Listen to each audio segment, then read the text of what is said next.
Hey, good morning everybody. This is Organic Dairyman and today is Wednesday, January 2nd. And hope everybody's day is off to a good start so far. I'm just getting going here with things, and one of the first things lately we've been doing is we come out and we got to make sure we got to check on there's some bred heifers that we got in here. And there's like 3 of them that are supposed to be due this week, and I just got to make sure that nobody had a calf, especially at this time of the year when it gets cold out. Doesn't look like there's anybody in there. Nobody did anything out here. I don't know, they like to sometimes lay around this darn hay feeder, pull the hay out there. I wish they didn't. Sometimes they end up wasting hay, but yeah, so I gotta go over here and check and actually go over to the shed here and check it just to make sure. But sometimes if we suspect somebody's getting close, we'll get up during the night, in the middle of the night, and come out and check on them, because when it's cold out, those calves can freeze so fast and they die. Doesn't look like anybody did anything in here. So, but yeah, like I say, there's 3 bred heifers that are due here this week, so we got to kind of keep a close eye on them. Yes, it warmed up a little. It's warming up, so this morning I could tell it's a lot warmer than last night. I mean, it's like, I don't know, 15 degrees above 0 Fahrenheit. So yeah, so I just got to go out to the shed. We just plugged everything in last night just to make sure it was warm, and so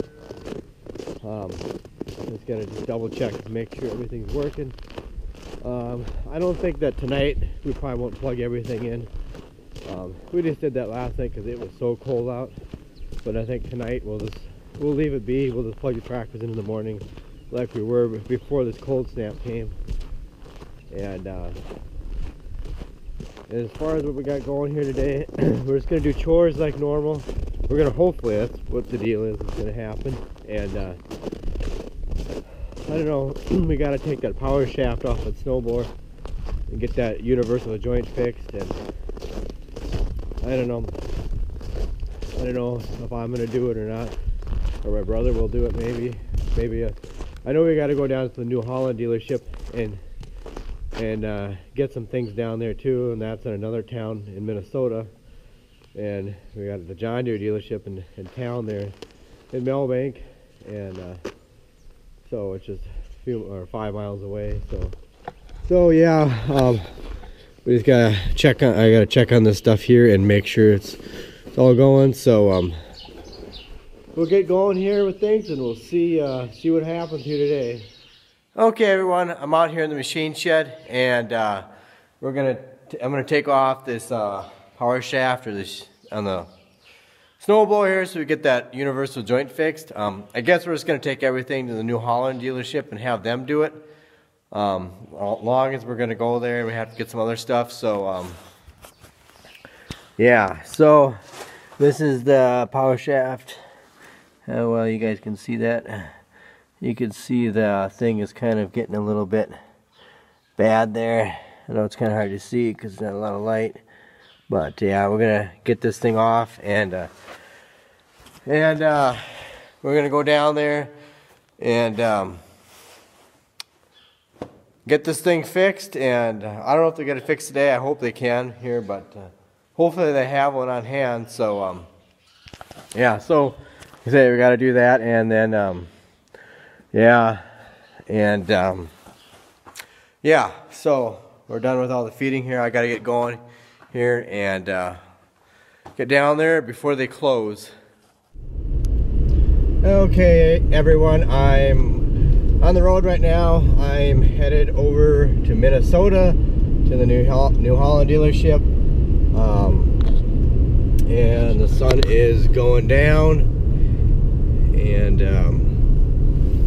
Well, this is actually the first time I've been out on the road since we had the blizzard the other day on Monday. And the roads are a little bit icy. Of course, I'm still on the South Dakota side yet. In South Dakota, they do not put much salt down. They just throw like a little bit of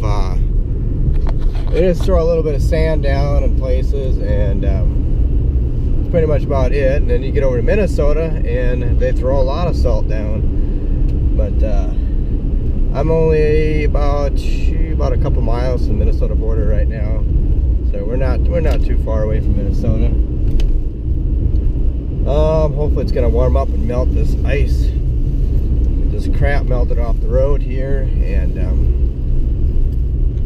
yeah. Here we come up here, and you see that there's the quarries over here. They got granite quarries. If you've ever seen purple granite, this is where it comes from. There's two companies over here, one called Dakota Granite, and the other one is called Cold Springs Granite. And I don't know if how well you guys can see that. See those piles. Whoop, I got a phone call coming in here, so I gotta take that.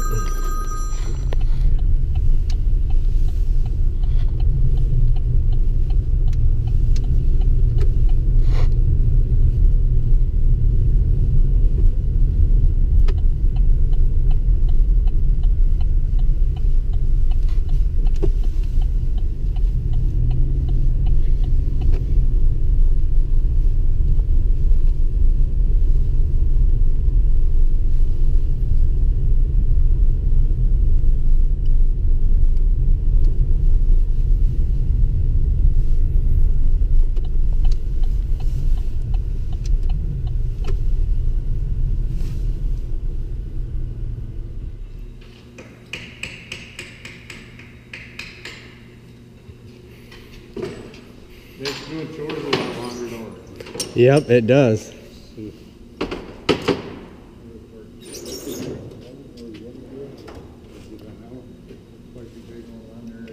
I might have one on mine.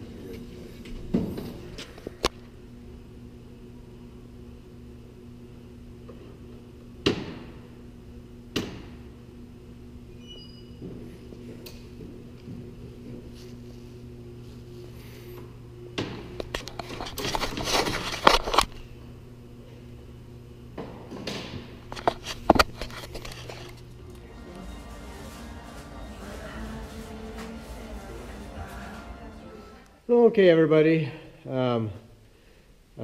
Obviously, I'm back from down from New Holland dealership, and yes, I stopped.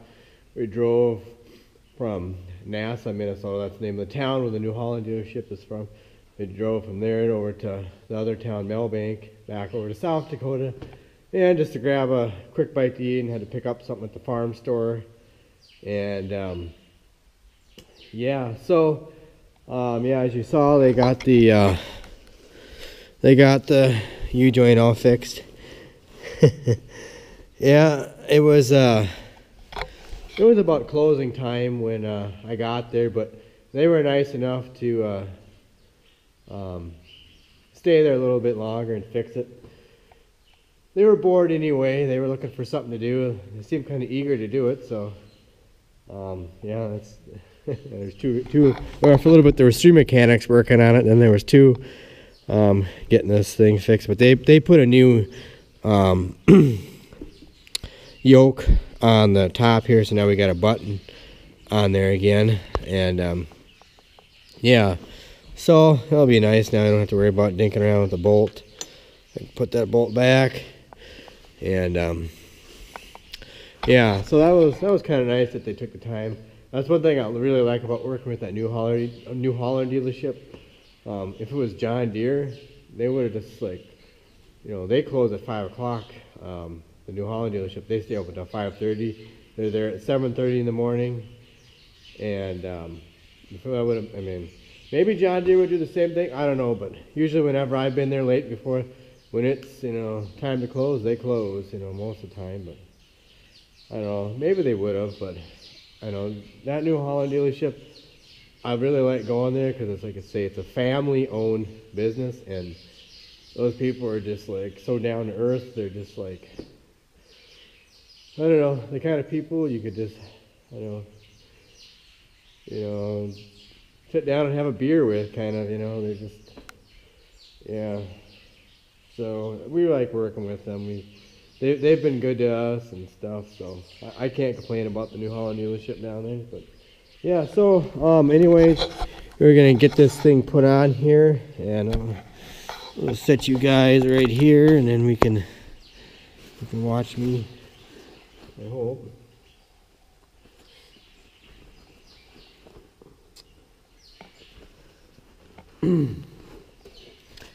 Get this thing on here.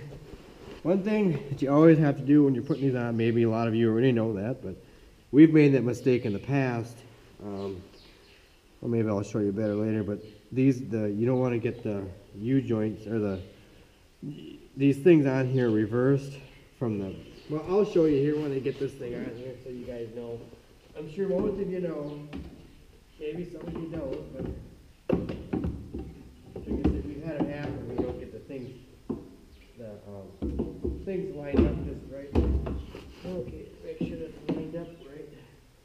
The outside, the inside, and the inside. Nope, mixed up.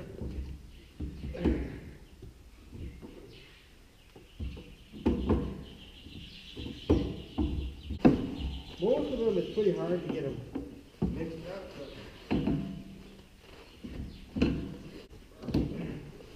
but okay, there we are. How can I? Okay, I don't know how well you guys can see this.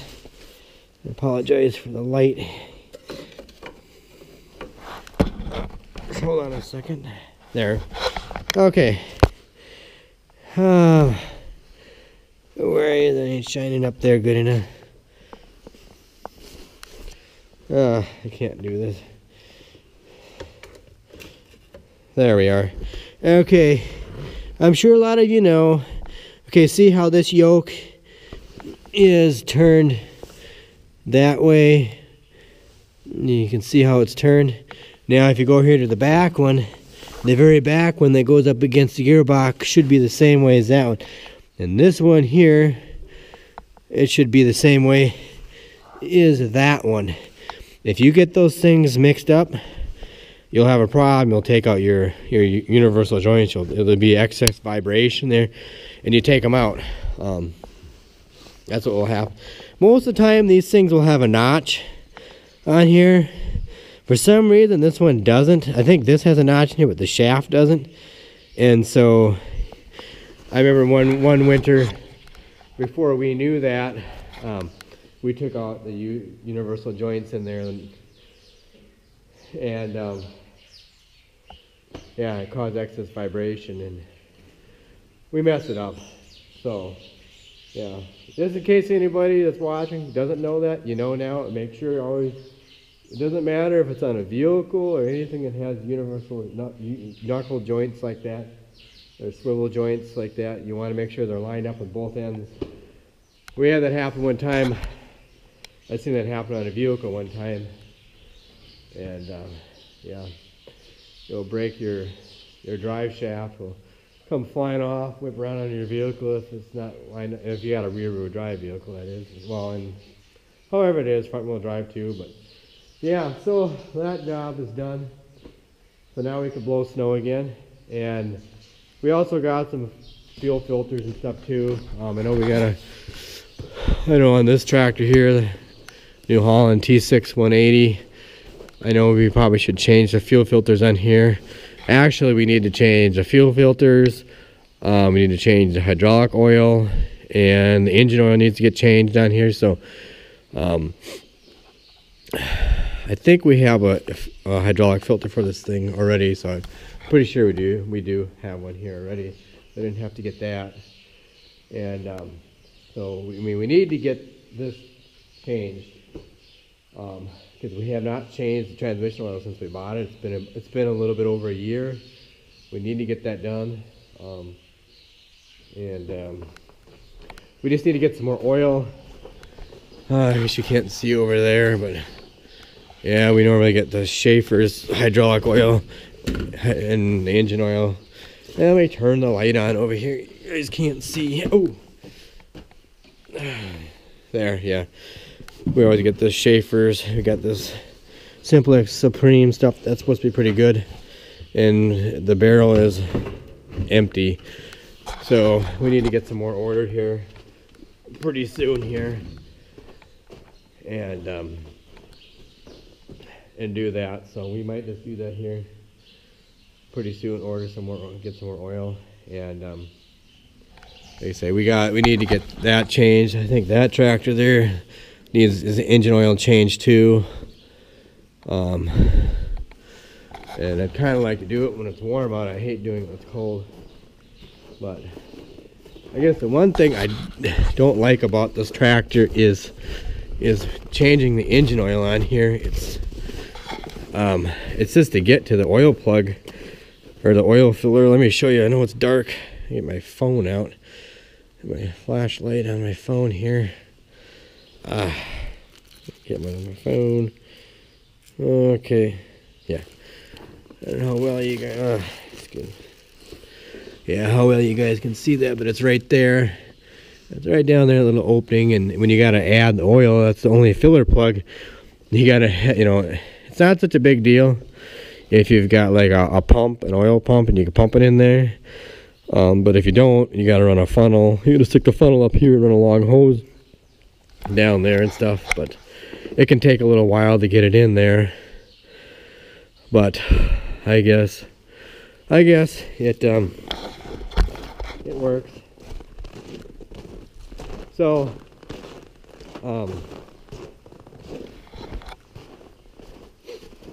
yeah, I guess I'm really happy with. I really like this. One thing I like on this Quaker loader here, it's got the nice big thick post on here. I mean, they really beef this thing up. I mean, you'd break the loader part before you'd break that post off. That's so much stronger than a loader tractor, a John Deere 148 loader we used to have in our Power Shift 420. Man, those things, it's amazing it lasts as long as it did. But yeah, so yeah, so anyways, I guess now we can go and blow some snow. We got that done, and the old loftiness keeps it going. It's not, by far, it's not the grandest snowblower, or the most, I mean, what's the word I'm looking for? It's not the greatest looking snowblower in the world, but it does get the job done. That's all that matters, as long as it can do the job. But yeah, so I guess I've yammered on here long enough, but yes, so I'll see what happens here tomorrow. Oh gosh, I don't even know. I guess what's going to happen here tomorrow, but just regular chores. I guess pretty much that's all it's going to be for tomorrow, and unless there's something else that comes up. Well, I got to do something in that skid loader too. There was if anybody watched the video where it's fixing the skid loader, there's a hose that goes from the water pump to the thermostat housing, and that's leaking. I gotta try to put a different hose clamp on that thing, so I might do that. I'm probably gonna do that tomorrow because it'd be nice to have the skid loader to push some snow in some tight places. And yeah, oh yeah, we'll probably blow some more snow tomorrow. We gotta blow a path back over to where that one bag is, and then we also got to get the grain auger out because pretty soon they're going to call and say they're going to come get these soybeans. We need to get these, or the organic soybeans that we have in the one hopper bottom bin over there. We got to get those. Pretty soon they're going to come. They're going to call and say they're coming to get them. So we got to have that grain auger ready to go. I would really like to get is one of those conveyor elevator, they call them, I don't know what they call them, conveyor augers or whatever, the ones with the belt augers or something, what they call them, just so that way we don't get any more cracks or split beans, because the flighting is hard on the beans sometimes. If they're dry, they'll crack them easier and split them and stuff like that. So I don't know, I was thinking about seeing if we could rent one. There's a place, I don't know, about 25-minute drive northwest of here. I'm sure we could get one and rent one from them. That would be nice, but we'll have to see. We'll have to see how much they want for renting it. I think it would probably pay for itself, because they wouldn't, like I say, the belt, to have a belt carry the beans out to load in the semi is better than using flighting, using a regular auger. But I don't know. The beans were kind of dry towards the last there when we combined them, so some of them are 9% moisture on them, so that's what I'm a little bit concerned about. We'll see. But anyways, I gotta get going here. Gotta go get the cows milked here, and if you guys enjoyed this video, give it a thumbs up. If you have any questions, drop down in the comment section below. Please, if you haven't, hit that subscribe button. If you have hit the subscribe button, a big thank you to you. And check me out on Instagram and Twitter at Organic Dairyman. And check out all my other videos. And thanks everybody for watching this video. I appreciate all of you. I appreciate all of your subscriptions. And what else here? Yeah, that's pretty much it. So we'll see what happens here tomorrow. And thanks so much for watching. I hope you guys enjoy the video. And I will catch you later.